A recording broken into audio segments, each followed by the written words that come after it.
একদিন এক ব্যক্তি ইমাম আবু হানিফার কাছে এসে প্রশ্ন করল। প্রশ্নকারী: হে আবু হানিফা, আল্লাহ কোথায় আছেন, আসমানে নাকি জমিনে? ইমাম আবু হানিফা: তুমি যদি নদীতে এমন একটি নৌকা দেখো যার কোনো মাঝি নেই, আর নৌকা নিজে নিজেই চলে, তুমি কি বিশ্বাস করবে?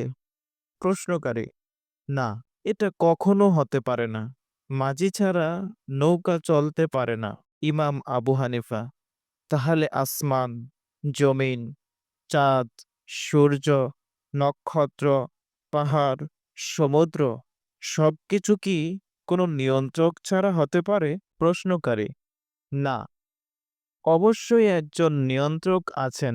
তখন ইমাম আবু হানিফা রহমতুল্লাহি আলাই বলেন, যেহেতু সমস্ত জগতের একজন নিয়ন্ত্রক আছে বলে তুমি বিশ্বাস করো, সেহেতু সেই নিয়ন্ত্রকের ব্যাপারে তোমার এই ধারণা থাকাও আবশ্যক যে সে মহান রব আল্লাহ তাআলা সর্বত্র বিদ্যমান। তার কুদরত, জ্ঞান, হিকমতের দ্বারা।